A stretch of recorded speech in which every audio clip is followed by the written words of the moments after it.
Okay, so since this literally happened yesterday, I wanted to kind of share it with you all because it's something that I do quite frequently, and it's something that others do frequently and that other YouTube channels talking about Photoshop have shown. But I think one little detail is that some people, when they do this method of acquiring a color grade from another image, they tend to forget that it can come from literally anywhere. Most of the time they say, hey, find an image online and pull the color grade from it. Find an image that you've done before and pull the color grade from it, so to speak. But we forget it can come from anywhere. Let me explain. So here's an image I want to color grade. Here's the image that inspired me. I was texted this the other day, yesterday, and the premise was, hey, here's some seasonings I'm putting together and something that I'm cooking. And I thought, how cool is that? You know, and it was being sent to me because it did look cool and all the colors looked nice. But my first thought was, that's a color grade. I love the palette. Let's see what we can do with it. And so I did, and I did some experiments with it, and I thought it was cool. But then I thought this morning, you know what, let me show some ideas of what I might do. So for example, let's say this image, edited and clean, but now we want to color grade. And then color grades mean a lot of things. It could be luminosity changes, contrast boosting, etc. But right now we need the actual color. So let's just see. Here's one way that I like to do it. I'm going to put out a gradient map, okay? And then when the gradient map pops up, I'm just going to open it. And here's the actual, stops that we put on here from dark to light. So it doesn't matter if it's a dark color or not when you start on the left, but I'm going to choose that stop on the left, click color, and then I'm going to pick something. Maybe this brown color that's happening here, just because it's dark. I don't know. The next color up in the luminosity range, maybe I'll pick this sort of, well, maybe more of a muted. That one, we'll try that one, whatever. I mean, we can still play around with this. Then we'll use another stop, maybe try that yellow tone. And then here, maybe the blue from the plate could be cool. Something like that, but probably brighter. Yeah, maybe just, yeah. I kind of like that, a little more color to it. Okay, now what we're seeing immediately is where the colors are landing. Now they look a little crazy right now because it's a gradient map, so it's remapping every single luminosity range with the exact color in question. I think I'll make that just a little bit brighter. You know what I might do actually? I might pull the white and put the blue all the way top. Yeah, that kind of works.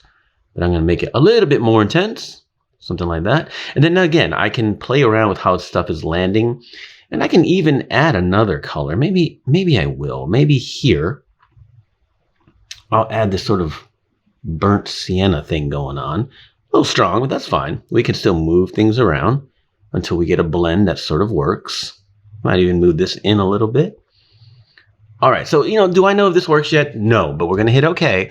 And now we're going to change to blend mode. From normal, usually I start with soft light, okay? Something like that. For the most part, it ends up too strong almost every single time. There are things we can do about that. For example, opacity. Let's go to 60% immediately. All right, cool. So I went from there to there. And as you can see, we're definitely kind of conveying the idea of this pile of seasonings and ingredients for a dish that was being cooked. We can apply it over here and we get a look. Now, I mentioned earlier that a color grade is not just one thing. It could be all kinds of different ways to modify what's happening. So for example, maybe I'll put a curves, put on luminosity blend mode, hold down Alt or Option to click it downward, to clip it down into the gradient map. And now I can brighten the gradient map overall or darken it without shifting the colors too much. It should be done subtly, but just in case the gradient map is a little too strong, I'm going to make it 75% this time and just brighten just a bit. And now we've gone from here to here. You see how we've given it a whole different feel. Okay, yeah, sure. We toned down the blues of the pool and the blues of the tattoo and the outfit a little bit, but maybe that's what we wanted. Doesn't matter. We got inspired by a look. Now, by a color palette from literally a phone snap of seasoning. Now, if we come back to the gradient map at any moment, now that we're blend mode is set up and we have an opacity that we like, we can move these around to modify exactly the feel of the shot until we get those colors landing precisely where we want. This is a little more realistic, but you got to understand when you set up your gradient map to do this kind of grade, this color wash as I call it, you got to play around. You got to trust that the colors have to start somewhere, and then you can play around with that. So let's say this color here. You know what? I don't mind this so much, actually. So I went from this to this, all from, again, a phone snap that I was texted. And I thought, you know what? You can find inspiration anywhere. You can walk around with your phone yourself, take pictures of things around town, around your house, in the backyard, wherever, and then bring them into Photoshop, and you can create color palettes from them in all kinds of ways. And other options are available. Like, for example, on the gradient map, we can go from soft light, let's say, to color. That's going to take a little bit of a different approach if we're in color blend mode. Let's modify our stops a little bit here. Let's bring in the highlights a little bit more, those blues. Bring the colors down to the deeper areas here. That's fine. Hit OK. And then maybe the opacity is going to be like 25%, something like that. See, it changes the feel just a little bit. We don't really need the curves layer anymore, and it won't work because we're only dealing with color blend mode. So something like that could give us a softer, hazier look. You never know. If we put it back in 100% and change it to like hue, never know what that could do. This is extremely subtle at 25%.